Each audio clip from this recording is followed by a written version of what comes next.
Assalamualaikum warahmatullahi wabarakatuh. Kami di sini dari kelompok 7 akan membahas materi tentang perencanaan keuangan. Yang pertama yaitu pengertian perencanaan keuangan. Perencanaan keuangan adalah sebuah perencanaan yang berisi cara-cara terbaik dalam mengelola keuangan seseorang agar dapat hidup sejahtera. Perencanaan keuangan diperlukan baik untuk saat ini maupun untuk masa depan. Perencanaan keuangan diperlukan oleh orang yang saat ini sudah memiliki uang banyak maupun oleh orang yang saat ini uangnya masih sedikit. Mulailah merencanakan keuangan selagi masih muda, terlebih lagi jika kita sudah dewasa dan tua. Selama kita memiliki kebutuhan dan keinginan, selama itu pula kita perlu merencanakan keuangan. Dalam perencanaan keuangan, kita harus memiliki tujuan yang ingin dicapai atau rencana kegiatan yang ingin kita lakukan di masa yang akan datang. Selain itu juga, kita harus mengetahui bagaimana kondisi keuangan kita saat ini. Kemudian, pembahasan yang kedua yaitu tujuan perencanaan keuangan. Tujuan keuangan terbagi menjadi dua kelompok menurut jangka waktunya, yaitu tujuan keuangan jangka pendek dan tujuan keuangan jangka panjang. Yang pertama yaitu tujuan keuangan jangka pendek, yaitu tujuan yang ingin dicapai dalam waktu beberapa bulan atau tahun. Contohnya seperti dana darurat, biaya sewa, asuransi atau pinjaman mahasiswa, pembayaran cicilan kartu kredit, pembelian barang pribadi, traveling, pernikahan, perbaikan rumah, dan sebagainya. Kemudian yang kedua yaitu tujuan jangka panjang, yaitu tujuan keuangan yang mau dicapai dalam waktu 10 tahun atau beberapa dekade. Contohnya seperti dana pensiun, pembayaran KPR, modal memulai bisnis, tabungan pendidikan anak, dan sebagainya. Kemudian pembahasan yang ketiga yaitu manfaat dan pentingnya perencanaan keuangan sejak usia muda. Yang pertama yaitu memastikan dana pensiun selama hari tua nanti, mengatur kekayaan yang dimiliki yang nantinya menjadi warisan, mempersiapkan dana pernikahan ataupun mengantisipasi pembagian harta kalau memang harus bercerai. Yang keempat, mempersiapkan dana buat kelahiran anak, adopsi hingga pendidikan. Kelima, mempersiapkan dana buat menghadapi krisis keuangan. Keenam, menentukan alokasi dana buat perawatan orang tua berusia lanjut atau anak cacat. Yang ketujuh, mengantisipasi hal-hal yang diinginkan, misalnya seperti kematian, memastikan tersedianya dana pendidikan sendiri. Kemudian yang terakhir yaitu memastikan ketersediaan dana buat memulai bisnis. Kemudian pembahasan selanjutnya yaitu tentang cara yang dapat dilakukan saat melakukan perencanaan keuangan agar bisa tertata dengan benar. Yang pertama yaitu uraikan tujuan finansial kamu.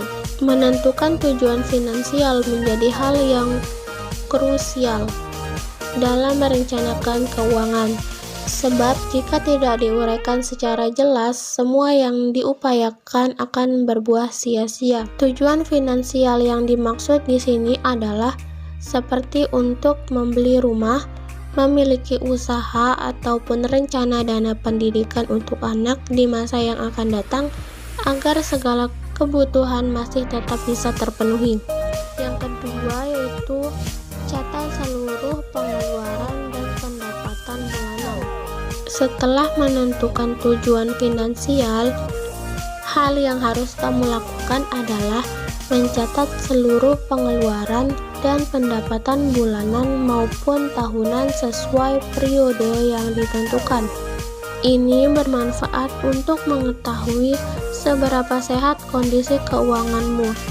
Selain itu, dengan mencatat seluruh pengeluaran dan pendapatan, bisa membantu kamu dalam membuat laporan keuangan bulanan menjadi lebih mudah.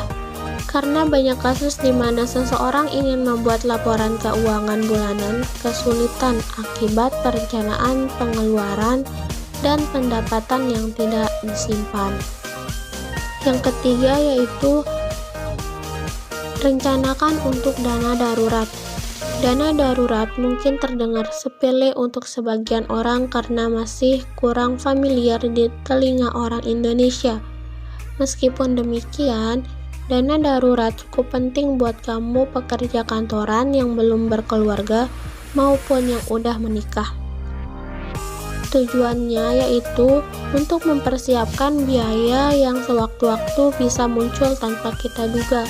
Contohnya adalah biaya perawatan rumah sakit, biaya berobat maupun biaya kecelakaan kendaraan. Dengan adanya dana darurat, kamu tidak perlu lagi mengambil uang dari anggaran kebutuhan atau yang lainnya. Kemudian yang keempat yaitu bayar hutang sesuai waktu. Hutang itu bagai dua sisi mata uang. Di satu sisi bisa memberikan dampak negatif, di satu sisi lagi bisa memberikan dampak positif tergantung digunakannya untuk apa. Bisa menjadi hal yang positif jika digunakan untuk hal yang produktif seperti membangun usaha, atau bisa menjadi hal yang negatif jika digunakan untuk membeli barang yang bersifat konsumerisme. Belum lagi jika ada denda atau bunga yang harus dibayar.